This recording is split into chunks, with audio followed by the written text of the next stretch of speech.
Yang pertama, ya ayyuhalladzina amanu kutiba alaikumusiyam.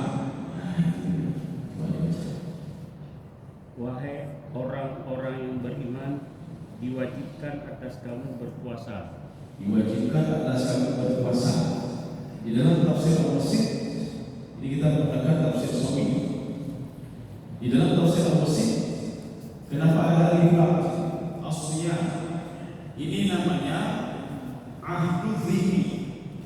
Makna ahdu dhihni, sebelum umat Nabi Muhammad SAW, kata Syekh Al-Tawi, faqad arafu shaum. Mereka sudah mengenal puasa. Jadi mengenal puasa itu dari Nabi Adam juga sudah mengenal puasa. Nanti bisa kita lihat di dalam tafsir Al-Tawi bagaimana Nabi Adam alaihissalam ketika Allah Subhanahu wa taala menurunkan dari surga tajribah, Nabi Adam berpuasa supaya diampuni dosanya. Kemudian tidak diampuni juga oleh Allah Subhanahu wa taala. Ini puasa ini. Nah, nanti kita lihat di sini. Yang kita menggunakan tafsir Shafi'i sekarang. Puasa ini la tasawwina min kulli jihati. Tidak sama seperti puasa kita dari semua sisi. Apakah dari terbit fajarnya apa? Menahan dan sampai terbenam matahari itu tidak sama. Bagaimana cara puasanya tidak sama. Kemudian batasyaku fil fardiyah. Yang samanya cuma itu puasa itu juga fardu, puasa itu juga fardu, wajiban. La kaifiyah masalah. Jadi tidak sama cara bagaimana caranya dan bagaimana pahalanya.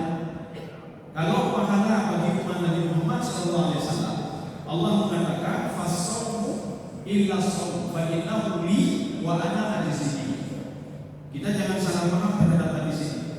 Sebagian memahami begini, kita terjemahkan dengan hadis ini. Kecuali puasa. Nanti di ayat hadis sebelumnya, innal hasanat bi asyri amsalihah. Kebaikan itu kalau satu kebaikan itu sampai 10 kali balasannya Allah. Bahkan sampai bisa tabinya hati ta'fid sampai 700 kali. Kecuali puasa. Puasa itu ini terjemahannya untukku dan aku yang membalasnya. Di dalam hadis ini ada ijazah nasab. Ada kalimat yang dijelaskan di sini. Sebenarnya kalimatnya puasa itu adalah hakku untuk membalasnya. Itu hak. Jadi anak kecil ketika ada puasa, ketika pahala itu kan Allah Subhanahu wa taala. Jadi Allah tidak memberitahukan berapa pahalanya. Kalau salat di Masjidil Haram sudah jelas pahalanya 100.000 kalau kita merujuk ke dalam tafsir At-Tabari. Kalau kita salat di masjid ini biasanya merujuk ke dalam hadis Rasulullah. Kalau kita salat di rumah itu sah. Kalau kita bersedekah 10 kali maka sampai 700 kali. Tetapi kalau puasa itu bisa saja di rumah kita dari orang kita istri anak 3. Masing-masing pahalanya berbeda-beda. Ayah lebih makan 20%. Maka ketika puasa menang tepi. Ibu dapat pahala 100%. Maka bingung tepi. Ada yang gani-ganian itu dan ada bukan mati. Yang anak ketiga dapat pahala 0%. Maka waktu itu gak buka pahala. Maka pahalanya 0%. Anak keempat itu juga bisa saja 70%. Anak kelima bisa saja, yang kelima bisa saja dapat 20%. Jadi sama-sama berpuasa, tapi pahalanya berbeda. Maka ini namanya asal ini ahdu dhihni namanya. Ahdu dhihni itu sudah dikenal oleh orang Arab puasa. Ya ahdu dhihni. Maka kita mengambil di dalam tafsir Al-Baghawi. Apa kata Imam Baghawi? Karena asal wajibah di Nasrani. Itu puasa itu sudah diwajibkan oleh Allah bagi orang Nasrani. Nah itu nanti kita bahas pada poin yang kedua. Sekarang kita lihat makna saum dulu. Jadi saum itu bisa saja dilakukan nanti pada surah Al-Imran. Saum itu artinya apa? Kasut, tidak ngomong. Itu juga saum namanya. Maka Nabi Zakaria mengatakan saya tidak akan ngomong dengan kalimat saum. Jadi bukan berpuasa beliau, tetapi tidak ngomong selama 3 hari. Itu makna saum. Saum juga secara syar'i itu menahan. Nanti ada 3 makna ini. Jadi menahan perut. Ini kalau kita terjemahkan dengan terjemah penuh.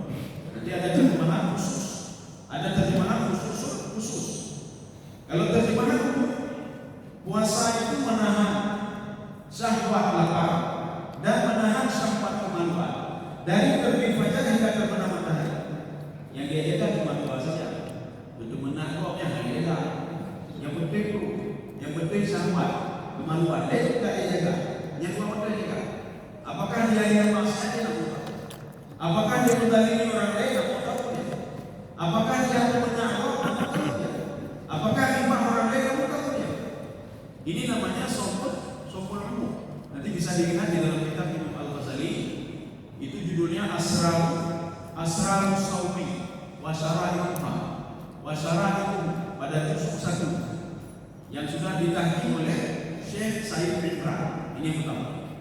Kemudian yang kedua, itu makna saum itu apa?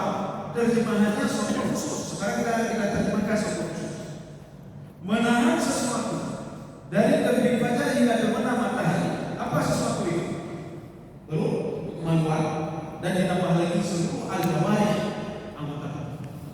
Imam Al-Ghazali mengatakan yang waktu disiplin yang dijaga 6. Salah satunya apa? Jaga mata, jaga mulut, jaga tangan, jaga kaki, jaga mulut. Jadi kita ini ketika dari terbit fajar hingga terbenam matahari, beda kala mati. Kalau dia maksiat batal puasa. Mana dalilnya? Hadis Rasulullah yang dikutip oleh Imam Al-Ghazali. Khamsun yuftirna asali. Ada 5 hal yang membuat seorang itu batal puasanya. Salah satunya disebut riba. Riba anak muda yang mengapa langsung batal puasanya. Langsung batal puasanya. Walaupun dia ya Allah itu mengatakan batal puasanya. Ada tadi itu bohong. Maka kalau seorang bohong, langsung batal puasanya. Langsung batal puasanya. Atau anak orang bersyahwat, melihat sesuatu dengan syahwat. Atau nanti ayam dia sumpah palsu. Waduh, kok apa kok? Kemudian yang kelima anak imam. Adu domba kok. Aja kalau nak buka hari bulan adalah yang diplay itu nomor. Aja pada bulan itu 3 kali kok. Itu otomatis itu kata Rasul. Khamsun yuftirna asal. Itu 5 hal itu membuat puasa seseorang itu hilang. Yang buat puasanya hilang. Sudah, ini yang kedua. Kemudian yang ketiga, saum khusus. Bagaimana kita terjemahkan? Menahan lapar dari terbit fajar hingga terbenam matahari, menahan perut, menahan kemaluan, anggota tubuh yang terutama hati, hifdzul qalbi, menjaga hati. Ini juga kita menuju bisa kita lihat di dalam tafsir Al-Qushairi. Imam Al-Qushairi adalah salah satu penafsir tasawuf. Beliau menafsirkan Al-Quran itu dari sudut pandang tasawuf. Jadi kata beliau itu menjaga hati. Itu puasanya para anbiya, para siddiqin, para anbiya. Apakah kita tidak bisa seperti mereka? Bisa, kenapa tidak bisa? Kita juga bisa berdoa kepada Allah. Ya Allah, berbicara dengan beliau, lagi berbicara dengan biadab. Itu paham. Ya Allah, jadikan anak saya itu sebagai ulama seperti Ibnu Abbas. Kenapa tidak bisa? Ya Allah, berbicara dengan beliau, lagi bicara dengan diri ambil sebab. Walaupun tidak 100%, 0,sekian%. Jelas kacaran lagi bicara dengan diri, walaupun cuma sedikit. Nepurnoan beliau lagi nepurnoan Nabi Yusuf. Nepurnoan beliau lagi nepurnoan Nabi Muhammad SAW. Kenapa tidak bisa? Kemudian kita juga bisa level ketiga. Jadi puasa bukan hanya menahan perut saja, bukan hanya menahan kemaluan, bukan hanya menahan anggota tubuh, tetapi juga menahan hati, tidak dengki sama orang lain. Anak main itu. Kemudian kita tidak riya, ikhlas beribadah. Tawakal, qanaah, itu semua ibadah hati. Jadi kalau kita sudah menggunakan hati, itu sudah level ketiga. Kaum muslimin sedang dimana dalam Allah. Level kedua, kata Imam Al-Ghazali, wa dzalika rabbaka as-salih. Itu level-levelnya orang saleh. Yang kedua. Kalau yang pertama ulul awam, ya, ulul awam. Jadi kata ulul awam, dia kata bulan Ramadan, yang boleh jaga apa? Boleh jaga apa? Ya, ya, jadi dah bolehnya makan saja. Yo, betul. Buka sahur tu. Buka puasa tu, yang tidak boleh. Selama 1 bulan sudah ada mudah. Kenapa yang pikir cukup saja dan menjaga kemaluan. Nanti setelah bulan suci Ramadan ya bebas semua. Bisa berpuasa saja. Itu puasa umum. Ya. Sekarang kita lihat. Kama kutiba 'alal ladzina min qablikum. Ya, coba ini. Sebagaimana diwajibkan atas orang sebelum kamu. Sudah. Ya. sebagaimana diwajibkan atas orang sebelum kamu. Siapa itu? Siapa sebelum kamu itu? Itu kamu itu kan Nabi Muhammad. Yang Muhammad puasa itu sudah diwajibkan bagi orang sebelum kamu sudah wajib puasa. Maka kata Imam Al-Bagawi, karena asal wajiban min nasrani. Dulu puasa itu wajib bagi Nasrani. Kita buktikan sekarang. Kenapa Imam Al-Bagawi mengatakan demikian? Kalau kita buka Injil Matius. Injil Matius ayat 1 sampai ayat 11. Di situ diungkapkan Nabi Isa alaihissalam berpuasa 40 hari. Ya, mereka tanya dibaca puasanya adalah 40 hari berpuasa. Kemudian kalau kita lihat di dalam Taurat, di dalam Injil yang lain ini, di situ ada sifat-sifat puasa. Ini maknanya apa? Nasrani, Yahudi, Bani Israel secara umum mereka sudah mengenal puasa. Mereka sudah mengenal apalagi Nabi agama mereka. Coba lihat di dalam kitab bagaimana puasa Nabi Adam alaihissalam. Nabi minta ampun kepada Allah supaya dimaafkan oleh Allah Subhanahu wa taala. Sampai 200 tahun. Kalau dalam tafsir Ibnu Abbas, wa baka mi'atai ame hatta kubina taubat. Beliau menangis selama 200 tahun lamanya sehingga taubatnya diterima oleh Allah Subhanahu wa taala.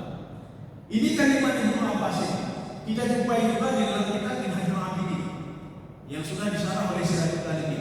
Yang itu menjadi dari Sirajuddin Al-Albani dan 2 juz. Pada juz 1 dibalik sedikit. Juz 2 segini juga. Jadi di situ diungkapkan mengambil kalimat sama seperti Ibnu Abbas. Ibnu Abbas mengatakan dia ada menangis wabakam yang ada yang ambil hatta bilang taubat. Kaum muslimin sekali main dalam baca. Ada beberapa hadis-hadis. Ya, jadi hadis kita kan pernah dengar ini. Awaluhu rahman. Awal sebelum pertama itu rahman. Sebelum kedua maghfirah. Sebelum yang ketiga itu binatang. Ini hadis Ibnu Huzaimah, hadis 1887. Imam Al-Bukhari mengatakan hadis ini hadis mungkar, hadis tak benar. Imam Bukhari nanti boleh dilihat di dalam kitab Fathul Bari yang dikarang oleh Ibnu Hajar Al-Asqalani. Bagaimana beliau menyikapi hadis ini adalah hadis mungkar. Ini kata Imam Bukhari. Sebagian mengatakan hadis ini hadis mauquf. Ini hadis palsu. Hadis palsu. Ya. Hadis Ibnu Huzaimah hadis 1887. Kenapa palsu? Karena ada seorang Ali bin Zaid. Itu dia hafalannya tak benar. Inai tak pernah naik gunung macam-macam. Itu hadis dari Ali bin Zaid. Jadi hadis 1887 Ibnu Huzaimah. Dari Ibnu Huzaimah hadis itu. Seperti hadis Ibnu Huzaimah juga. Beliau mengatakan ini hadis palsu juga. Kalau hadis bukan dan palsu. Kalau seandainya seorang hamba itu tahu bagaimana bulan Ramadan itu khasiat fadilah bulan Ramadan, maka dia akan berpuasa selama-lamanya Ramadan. Nah, tamatna bulan syahri Ramadan. Selama-lamanya itu Ramadan. Itu tidak benar. Itu hadis dari Ibnu Huzaimah juga. Hadis 1886. Lalu itu 80. Kemudian ada juga hadis nanti coba tapi dalam bahasa Arab. Di situ dibuat kumpulan hadis-hadis yang bermasalah ketika cerita tentang bulan suci Ramadan. Saya tidak tahu di dalam Google ada atau tidak ada. Coba dicari. Tulis saja nanti dalam bahasa Inggris. Ya. Tapi dalam bahasa Arabnya itu seperti itu, kumpulan hadis palsu yang berkaitan dengan bulan suci Ramadan. Nanti kita juga mendengar hadis sumu tasyih. Ini hadis ke-2521. Sumu tasyih. Berpuasalah kamu akan sehat. Hadis ini diriwayatkan oleh Nasr itu bohong. Apakah mau kita mengambil sesuatu dari seorang bohong? Dia bohong. Kenapa ada hadis itu? Si fulan an fulan. Padahal si fulan tidak pernah ketemu dengan si fulan. Kan bohong ya?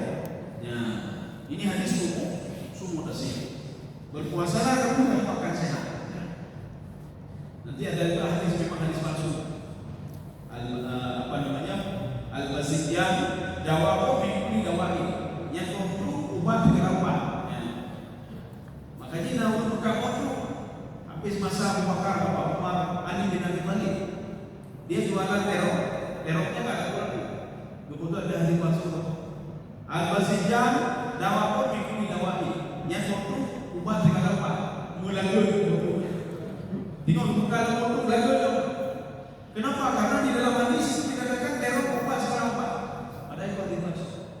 Sekarang sudah mudah mendeteksi yang dimaksud. Nanti ada bahasa Indonesia kumpulan yang dimaksud ini agak tipis sedikit daripada ini. Kumpulan hadis yang dimaksud sudah mudah kita deteksi. Sekarang sudah ada aplikasi yang dimaksud. Nanti coba ditulis aplikasi yang dimaksud. Nanti terbuka semua yang dimaksud. Jadi kalau jawaban ini tadi itu tidak. Kaum sendiri sedang jemaah dalam baca. Kita lanjut. La'allakum tattaqun. Ya, coba di agar kamu bertakwa. Agar kamu bertakwa. Sekarang kita akan menerjemahkan ini dari dua versi. Dari versi bahasa dan dari versi tasawuf. Dari versi bahasa, tattaqun itu apa? Seorang menjadi orang muttaqi. Muttaqinya boleh menjalankan perintah Allah, meninggalkan larangan Allah. Ya, itu muttaqi. Itu kalau kita lihat dari segi bahasa. Biasanya yang baik bahasa ini itu adalah Ibnu Asyur, Imam Zamakhsyari dalam tafsir Al-Kasyaf beliau. Sekarang kita masuk ke dalam tasawuf. Apa makna larangan muttaqi? Karena setiap orang itu larangan mudah-mudahan bertakwa, ada bertakwa. Oh, bukannya takwa ini. Bukannya takwa. Kalau kita lihat, kalau kita berumur 50 tahun, mana 50 tahun? Berarti kita sudah puasa 40 tahun. 20 tahun ada puasa. Kalau 40 tahun puasa berarti sudah 40 kali kita puasa. Coba lihat ada apa perubahan sama kita, apa perubahan? Kamu belum ada puasa, tapi mereka tak ada benar. Belum ada puasa, tapi mereka tak ada mati. Belum ada puasa, tetapi kita masih menzalimi orang lain. Artinya puasa itu sia-sia. Inilah yang harus kita katakan. Kam min sha'imin laisa lahu min siyamihi illa al-qanas. Jadi puasanya hanya menahan lapar dan haus saja. Ya, sekarang kita lihat makna la'ana tertentu di pertama. La'ana tertentu kita mengambil tafsir Al-Qurtubi. Apa kata makna Al-Qurtubi? Tattaquna fi amwalikum wa afalikum. Kalian menjaga harta. Itulah kata. Jadi makanya la'ana itu berfungsinya taraji. Taraji itu apa? Kalau di dalam tafsir jalan lain, taraji itu tarjiyatun taqa, akan benar-benar terjadi. Ya. Bisa saja kita menjadi orang muttaqi. Bagaimana muttaqi itu? Menjaga dan muttaqi. Maknanya kita melihat hasilnya. Maka dalam kajian tasawuf itu beda dengan kajian fikih. Kalau kajian fikih, untuk apa kita berwudu? Berwudu untuk menghilangkan najis. Untuk apa kita berwudu? Berwudu adalah syarat sahnya salat. Itu kajian fikih. Dalam kajian tasawuf, untuk apa berwudu? Berwudu menghilangkan dosa tangan, menghilangkan dosa muka, menghilangkan dosa kaki. Maka Rasulullah SAW ketika kita mau tidur, Rasulullah mengatakan berwudulah kamu sebelum tidur. Apakah wudu syarat sahnya itu? Tidak. Rasulullah ngomong tasawuf. Yang ngomong tasawuf beliau ngomong tasawuf. Termasuk juga beliau ngomong tasawuf kepada orang yang bertanya, ya Rasulullah, itu tanda ya Rasulullah, bersedekahlah kamu. Itu omongan Rasulullah, bersedekahlah kamu. Itu sedekah dalam kajian tasawuf. Ya. Jadi sedekah dalam kajian tasawuf apa? Hasil daripada kamu bersedekah, kamu akan tenang buat. Dia model tasawuf itu hati, mainnya hati semua. Dosa itu kan ini juga bermula dari hati. Kemudian kalau salah itu dalam kajian fikih, asal sudah ukur kabeh, wajib kabeh, ya sebenarnya kabeh. Tapi belum tentu diterima oleh Allah.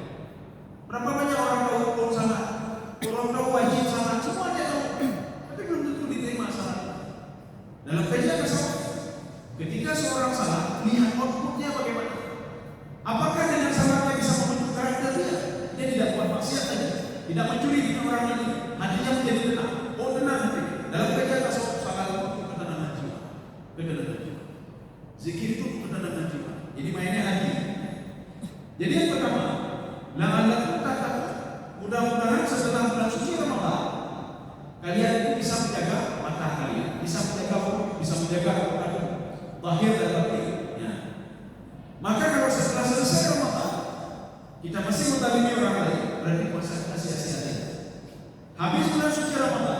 kita masih melihat maksiat itu sudah menjadi kenikmatan bagi kita, berarti puasa Ramadan itu sia-sia saja. Apabila selesai Ramadan kita masih juga terjebak orang lain, berarti puasa kita sia-sia saja. Satu. Sekarang yang kedua, la'allakum tattaqun, itu maknanya apa? La'allakum tardawun. Apa makna tardawun? Ini, sebelum kita ambil tafsir Qushairi dulu, ada Qushairi. Satu lagi tafsir Jalalain, karena beliau sama menafsirkan la'allakum tattaqun, tatrukunal ma'asi, meninggalkan maksiat secara umum. Itu makna tardawun. Mudah-mudahan setelah Ramadan kalian bisa meninggalkan maksiat. Ketika sebelum Ramadan di bulan Syawal itu maksiat 100%. Ketika keluar di bulan Ramadan maksiatnya 50% kita. Maknanya apa? Kita sudah berhasil untuk menekan maksiat 50%. Ketika masuk bulan Ramadan maksiat 50%. Ketika masuk bulan Syawal maksiat 20% makin menambah. Berarti sia-sia saja dia berpuasa Ramadan. Bukan menekan maksiat, itu makin menumbuhkan maksiat makin bertambah. Inilah yang Rasulullah katakan kami ini. Berapa banyak orang berpuasa? Sudah 40 tahun, 50 tahun dia berpuasa, 60 tahun dia berpuasa, tapi puasanya sia-sia. Tidak bisa membentuk karakter dia secara personal. Tidak ada bentuk karakter apa? Akhlak. Akhlak pakai. Kalau mati, kebenaran kok, coba kok, baju hati. Dia kepungan ke puasa sama lain. Sekarang kita masuk la'allakum tattaqun. Di dalam tafsir Al-Qasim, apa kata beliau? La'allakum tattaqun, maknanya la'allakum tardawun. Mudah-mudahan kalian terima. Ridha itu apa? Ridha di dalam konsep Imam Al-Ghazali ada sebuah teori beliau, namanya teori mu'alabah. Teori mu'alabah sedikit, akhirnya lama-lama seorang akan nikmat. Dia berbuat sedikit, lama-lama menjadi nikmat. Hari ini jalan keluar, jalan lagi sedikit saja mau sampai jauh. Aduh mendek, dia apa berhenti? Jalan lagi sepeda berhenti, jalan lagi sepeda berhenti. Setelah lama-lama jalan seperti itu, akhirnya dia nikmati jalan jauh itu dia nikmati. Itu namanya ridha. Maka Imam Al-Ghazali mengatakan, ridha itu tidak akan bisa didapatkan kecuali dengan sabar. Baru dapat ridha. Maka di awal Ramadan kita bersabar untuk menjaga berkah. Makanya ketika kita berniat bulan Ramadan, nyuti kudu puasa ya. Lu jaga berkah, lu belu timbang kok belu, kudu kok belu benar kok. Belu kok. Dan jaga jaga. Nyuti mau jaga kok. Tiba jaga kok. Buka puasa boleh kita mau lakukan untuk buka puasa. Makanya ada maisi tidak pernah dikatakan bagaimana saya menjaga matahari, bagaimana saya menjaga matahari, bagaimana menjaga matahari. Maka hari pertama kita bermujahadah untuk menjaga matahari. Kalau kita ingin ke level perang, ada CCTV, jagalah hati. Membutuhkan ya. Kemudian ketika sudah berbuka puasa, alhamdulillah kamu berhasil menjaga jalan dan mati. Matahari sudah mati.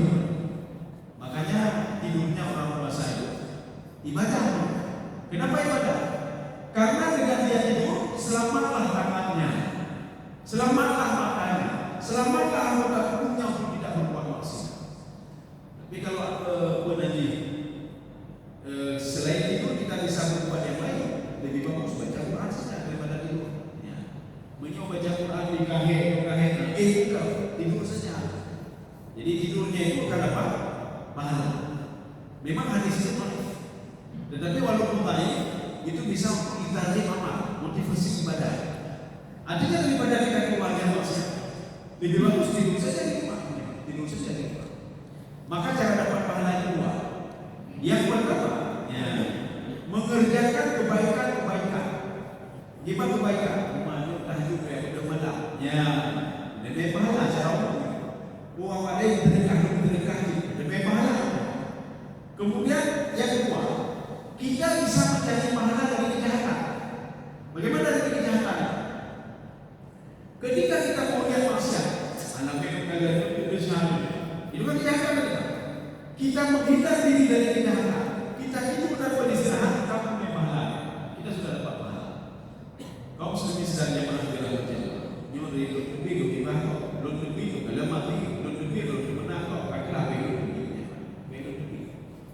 kaum muslimin sedang jamaah di dalam Allah Subhanahu wa taala. Itu makna larangan tertentu. Jadi ada proses sabar, kemudian menjadi ridha. Mungkin sudah pernah saya ceritakan kepada bapak dan ibu sekalian atau di tempat yang lain. Untuk ridha itu dia harus sabar. Makanya ada seorang datuk, ini sudah saya ceritakan kita ulang lagi. Di Malaysia itu ada seorang datuk, dia senang sekali pada pencinta Al-Quran. Maka beliau itu setiap sebulan sekali, bahkan lebih mungkin sebulan 2 bulan sekali beliau datang ke Aceh. Beliau senang sekali menghafal Al-Quran. Kata beliau, yang hafal 30 juz saya takut biayanya semua saya takut. Yang hafal 20 juz begitu juga, 10 juz begitu juga. Senang sekali beliau kepada penghafal. Cuma ironisnya, anak beliau seorang pembalap. Quran dari Quran, Quran dari Quran. Yang jelas setiap malam minggu itu mereka balap dan minta duit sama ayahnya, copet, minta duit. Ayahnya tanya untuk menang. Pokoknya duit saya balap. Ini balap. Mereka kemudian kata dipikirkan. Ayahnya ini mendapat. Gimana caranya? Saya cinta kepada orang penghafal Quran, tapi anak saya tidak. Jangankan hafal Quran, baca Quran. Rupanya ayahnya membuat strategi riba yang anak kata tadi. Bagaimana strateginya? Di setiap lembaran Quran itu 5 ringgit. Kemudian setelah itu 5 ringgit sampai 35 ringgit. Ketika anaknya datang, ya duitnya. Apa kata ayahnya? Kalau sekarang kita rubah Quran. Kalau kamu mau duit, kamu baca Quran. Mau banyak, baca Quran lebih banyak. Kamu mau 5 ringgit, saya belum baca. Mau 10 ringgit, baca ini alasan. Apa kata anak? Udah saya jadi. Anaknya tidak tahu kalau anaknya mau dididik oleh orang tuanya. Bagaimana cara sabar baca Quran supaya dia rela. Akhirnya dia sehari bisa dapat 100 ringgit. Besok dia baca 100 ringgit. Dalam benak dia sudah saya dapat duit. Kita baca saja 1 jam itu. Sudah 1 ringgit. Baca lagi dalam 1 hari sampai berapa juz. Akhirnya pas 300 ringgit dia dapat banyak sekali. Akhirnya duit itu sudah habis. Ketika habis dia datang lagi pada orang tuanya, ya duit sudah habis. Ya, DP kalau dia. Rupanya di tengah-tengah itu ketika dia baca Quran di Mekah, kenapa dia sudah dengar? Dulu dia sabar. Secara tidak sadar, orang tuanya sedang mendidik dia untuk rela baca Quran, untuk menikmati baca Al-Quran. Akhirnya dia mengatakan, ya, saya mau menjadi penghafal Quran saja. Ayahnya senangnya luar biasa, ungkap wajah dibawalah ke sebuah pondok pesantren. Pimpinannya menunjuk ke saya, Pak, itu anaknya di sana. Anak dia tak pikir itu anaknya. Belum yang pada juga dia 15 juz. Luar biasa. Seorang pembalap, akhirnya bisa berapa 15. Rupanya apa? Anaknya tak mau pulang lagi. Nah, ia boleh Malaysia. Waktu ditanya anak sekarang pulang ya, anak mau lagi. Rupiah kan? Sebelum kita menuju saya nak pulang. Akhirnya dinasihatin di rumah ibu sudah lama pulang. Akhirnya dia pulang. Ini konsep itu. Ada seorang ibu, dia bertanya, kamu nak mengajar ibu-ibu itu bertanya, saya sudah buat juga teori ini. Tapi anak saya bisa baca Quran juga hafal Quran. Lu tanya, waduh gua tuh udah dipek. Dan gua akan minta. Oh, hati gua. Udah dipek kan dulu. Pak Bingkai itu. Nah, itulah resiko. Kalau ibu mau anak ibu seperti itu, ibu harus resiko. Karena apa? Ibu mendidik anak supaya bisa baca Quran. Maka didikan bisa baca Quran. Nyuruhnya di DPR. Ibu itu betul di DPR. Betul di mana? Boleh dulu. Nah, kalau ibu ini jadi anak hebat, ibu masih seperti ibu secara tidak langsung mendidik anak itu untuk mencintai Al-Quran. Lagi kita ada berapa? Nyumbul turunnya timur, itu ayah jumpai dia. Nyumbul tinggal lagi jumpai dia. Jumpai dia kan termotivasi. Rupanya ketika termotivasi, anak itu menjadi rela dengan baca Quran. Maka konsep motivasi ini, rela, sabar, rela. Demikian pula maksiat. Maksiat itu juga apabila kita bersabar berbuat maksiat, hari ini buat maksiat kecil maksiat, besok buat maksiat, besok buat maksiat. Kecilnya apa? Cuma lihat maksiat, lihat maksiat. Hari kecil, akhirnya apa? Lama-lama menjadi nikmat maksiat. Tidak lihat maksiat kembali rumah boleh. Kau membangun boleh. Kalau mati boleh. Kau membangun boleh. Benar boleh. Rupanya beliau telah benar kok. Ya, limpah. Ada seorang ibu datang ke saya, Ustaz, saya sudah ingin menjalankan konsep Imam Ghazali ini. Bagaimana konsepnya? Dulu Ustaz mengatakan, biasakanlah sapa sampai 40 hari. Saya sudah mulai hari pertama. Bagaimana hari pertama menjaga limpah kok? Akhirnya hari pertama berhasil. Alhamdulillah. Memang ibu ini memang sudah senang berlimpah, galak limpahnya. Cuma itulah berkah, karena saya sudah mengajarkan beliau. Ibu kalau ingin menghilangkan limbah, coba ibu tahan limbah selama 40 hari. Hari ini jangan limbah, besoknya limbah. Hari kedua kata beliau tahan, berhasil dari kecil beliau. Hari ketiga, rupanya dekat temannya. Gimana cerita ibu yang ini? Anak boleh jaga dulu limbah kok. Kata ibu itu apa? Yang tahu berita cuma ibu saja, orangnya nggak tahu. Coba cerita ke saya. Tidak mau saya limbah ini. Akhirnya apa? Karena orang sudah biasa limbah, bergibah dalam rumah. Rupanya tidak hanya saja menahan diri, nggak sanggup juga. Kenapa? Karena sudah terbiasa. Maka terbiasa itu sedikit terbiasa itu marilah. Riba itu memunculkan apa? Kenikmatan di dalam limbah. Maka ada orang nanti rumahnya belum Tuhan, belum Tuhan. Tinggal di Tuhan betul, ya. Gongkarkan itu. Setelah itu apa? Itulah orang yang menikmati riba. Maka di bulan suci Ramadan, secara tidak langsung Allah sedang mendidik kita untuk menjadi riba, tidak riba. Nyuruh riba batu buat sahabatnya. Karena Rasulullah sudah mengatakan menyuruh riba batu buat sahabat. Maka kita menjaga mulut baik riba itu, baik dalam hati, dan jaga kemampuan, dan jaga jarak, dan jaga hati. Akhirnya apa? Kita hari pertama kita sabar, hari kedua sabar. Inilah maksudnya ma'alakum. Mudah-mudahan di bulan Syawal, di bulan tanggal 1 Syawal itu kita tidak riba lagi, tidak nikmat lagi riba orang. Tetapi sudah kembalikan. Karena di awal Ramadan kita baca Quran walaupun satu ayat saja, kita.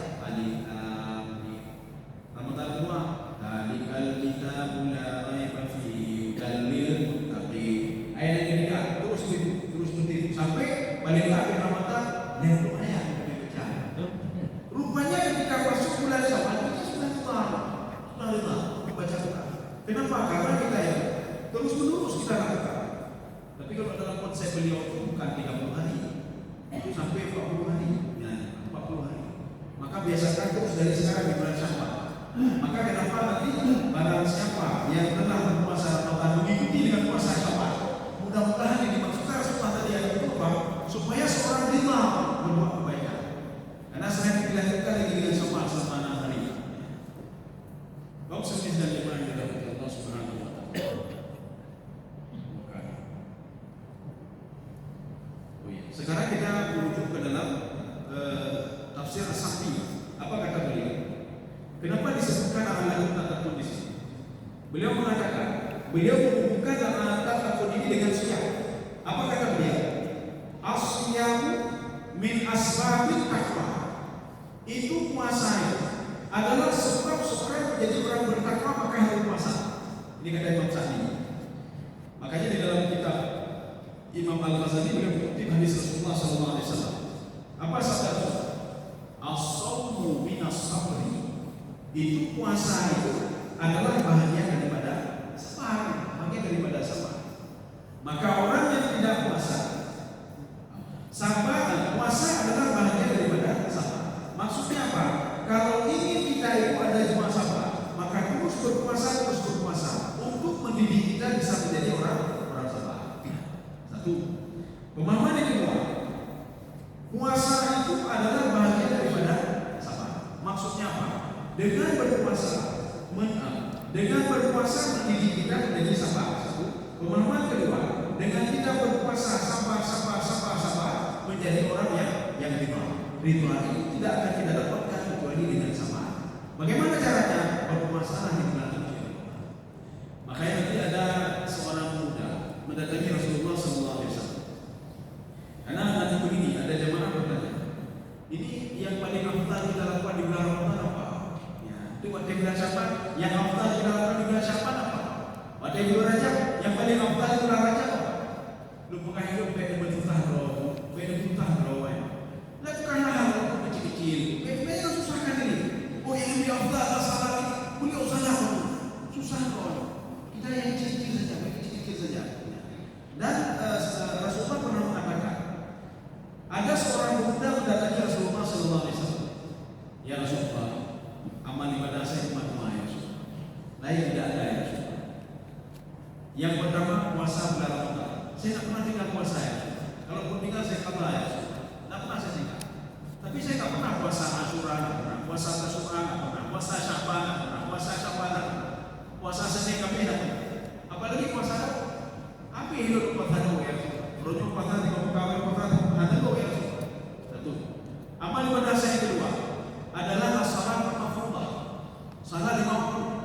Saya tak pernah tinggal salat 5 waktu ya Rasulullah. Tapi jangan pernah tanya kepada saya salat tahajud dan lupa yang apa ya Rasulullah. Beda tanya mungkin ada lupa yang mungkin ya Rasulullah. Jangan tanya saya salat Idul Fitri ulang tahun dan lupa yang ada ya Rasulullah. Apalagi sedekah saya tak sebut punya duit. Umrah tak punya duit. Haji tak punya duit. Bagaimana saya melakukan hal itu ya Rasulullah? Apakah saya masuk ke dalam surga ya Rasulullah? Itu pertanyaan mudah. Amal ibadah dua, apakah bisa masuk ke dalam surga? Ini yang ingin diungkapkan. Kita tak usah belajar ibadah apa paling afdal nanti yang tiga saja kepada Rasulullah mengatakan, "Anta ma'i fil jannah." Kamu bersama saya di dalam surga, tapi dengan 3 syarat kata Rasulullah. Yang pertama, jagalah matamu kata Rasulullah. Jaga mata. Cukup buat ibadah kamu bersama saya di dalam surga, tapi tambah 3 lagi yang kata Rasulullah. Jaga matamu. Satu. Yang kedua, jaga lidah. Jangan baik benar baik macam-macam, baik berdoa, kehancuran mulai maksud pun nanti mencelakai orang lainnya baik tidak. Jangan dimaafkan lagi. Baik benar kau, baik bertalah kau. Baik bertalah kau, baik benar kau, baik berdoa kau. Jaga kau. Yang ketiga jaga hati. Hati kamu jaga. Insya Allah kamu akan bersamaku di dalam surga. Dan contoh lain. Ada seorang pemuda ini masuk ke sebuah masjid. Waktu itu Rasulullah sedang duduk dengan sahabat-sahabatnya. Waktu pemuda ini masuk, pemuda ini ingin sholat. Dia sudah terlambat. Salam tidak. Malaikat salam malaikat ya Rasulullah. Mana salim kan? Takutan. Pertama salam tidak. Terlambat lagi dia sholat. Salah sendiri lagi. Kemudian yang ketiga dia minta sendal di dalam masjid. Waktu pemuda ini masuk, Rasulullah diam. Jadi Rasulullah, sahabatnya dia Rasulullah. Akhirnya apa? Setelah pemuda ini salat dan pemuda ini keluar, Rasulullah melanjutkan lagi pembahasannya dengan sahabat. Hari kedua datang lagi pemuda yang sama, Rasulullah diam lagi. Sehingga selesai dia sahabat, baru Rasulullah melanjutkan lagi dialognya dengan sahabat. Hari ketiga juga demikian. Akhirnya sahabat bertanya ke Rasulullah, ya Rasulullah, kenapa setiap datang pemuda itu kau diam ya Rasulullah? Sampai 3 kali kau diam ya Rasulullah. Apa kata Rasulullah? Saya menghormati calon penghuni surga. Penghuni surga datang terlambat ke masjid, tidak salat jamaah, kemudian tidak salam lagi ke Rasulullah SAW. Balikan kan assalamualaikum ya Rasulullah, assalamualaikum wahai sahabatnya. Tidak. Akhirnya membuat seorang sahabat penasaran. Amal ibadah apa ini? Ini pasti amal ibadahnya amal ibadah afdal. Kalau dia tidak baca Quran dengan malam, dia dan sebagainya. Kalau dia berdoa dengan malam, dia ikuti pemuda. Sampai ke rumah pemuda. Sahabat ini mengatakan, izinkan saya untuk tinggal 3 hari saja di sini. Boleh kan? Boleh kata pemuda. Kamu boleh tinggal di mana saja. Ini cuma apa adanya. Akhirnya sahabat ini tidur. Beliau melihat di kalangan pemuda. Beliau seorang pengembala kambing. Habis kalau pengembala kambing, beliau salat, beliau tidur. Beliau benar lagi. Ada kayu. Lanjut kan pemuda. Witir kan pemuda. Dia bangun subuh, salat subuh, dia bawa kambingnya bergiling. Kaki dia sampai di sini. Tepuk bukan. Apa juga hebat sekali pemuda. Kemudian dia tepuk pemuda ini balik, bawa kambing ini. Karena Dia kata mungkin aku punya anak kucing. Setelah itu apa? Dia kambingnya dimasukkan ke dalam kandang. Dia mati dia tutup. Besok pagi juga seperti itu. Tidak ada lanjutan dan sebagainya. Ketika hari ketiga, sahabat ini tidak sanggup tahan lagi. Dan dia bertanya, Rasulullah SAW mengatakan 3 hari yang lalu kamu adalah calon penghuni surga. Amal ibadah apa yang kamu lakukan? Anak-anak tetap boleh. Ya lu mau temayang, mana ada temayang? Lu kemana kamu yang lu temayangnya betul? Nggak ada. Coba kamu ingat dulu. Ada amal ibadah? Saya saja dengan Rasulullah pernah Rasulullah mengatakan saya penghuni surga. Anda pernah Rasulullah penghuni surga? Siapa yang pernah penghuni surga? Tapi kamu orang biasa Rasulullah mengatakan penghuni surga. Coba kamu ingat. Anak lu cuma temayang, kemana kamu yang lu? Betul. Coba kamu ingat walaupun ibadah itu sedikit, tapi kontinu kamu lakukan. Oh nah, tapi mana yang perlu mana? Kenapa? Itu ibadah biasa itu. Bagaimana ibadah? Ketika tidak awal itu tidak feras. Saya waktu itu saya mau tidur, saya selalu berdoa. Apa doa kamu? Kita bisa juga praktekkan doa, tapi kita tidak sanggup. Doanya apa? Allahumma firli dhunubi wa dhunuba man dzalama. Simpel saja. Ya Allah ampuni dosaku dan dosa-dosa ulu yang bertali, ulu yang bertali dia udah maaf syawatnya ya Allah. Nah, beda itu berdoa ya Allah ampuni dosaku. Nah, ampuni ya Allah. Oke, dia yang mana? Oke, dia. Pemuda itu mudahnya itu saja. Makanya nanya-nanya apa yang lebih afdal, apa yang afdal. Cukup kita buat seperti itu saja. Ya, tapi kita tak sanggup. Pertanyaannya, kenapa pemuda ini bisa jadi masuk dalam surga? Yang pertama, dia berdoa kalaupun nanti waktu dia itu dia meninggal dunia, dia sudah diampuni oleh Allah. Satu. Yang kedua, nanti waktu di padang mahsyar dia tidak menyusahkan orang lain. Itu orang yang mendalimi orang lain. Hati-hati, orang itu akan minta kompensasi kepada Allah. Ya Allah sebenarnya sudah mendalimi saya. Kamu minta apa? Saya tidak akan ibadah dia. Tetapi pemuda pemubala kambing ini mengatakan, Ya Allah ampuni dosa orang-orang yang sudah mendalimi saya. Nah itu dulu, hijau halo, hijau kambing itu. Bahagia atau pemaaf ya Allah. Dia sudah menyelamatkan 10-20 orang. Dengan menyelamatkan itu, dia sudah menyelamatkan orang itu masuk ke dalam neraka. Maka balasannya apa? Dia masuk ke dalam surga. Ya. Jadi ada kubek perlu baca senang tidak percaya. Itu saja cuma berdoa. Kita mulai dari yang berdoa dalam pertama saja. Rabbi fili dunubi. Yang betul ya. Rabbi fili dunubi mahlum. Itu yang selanjutnya berat. Dulu bapak dalam dosa orang itu dalam punya beda. Kita belum terbiasa. Ya. Nanti kalau sudah terbiasa, itu semua kenikmatan. Mengampuni dosa orang lain kenikmatan. Mengampuni orang yang dalam kita semua kenikmatan. Kita ketemu nanti di bulan Syawal. Mudah-mudahan ada manfaat. Buat teman sekalian. Subhanallah wa bihamdika. Asyhadu an la ilaha illa anta, astaghfiruka. Pendapatnya singkat. Assalamualaikum.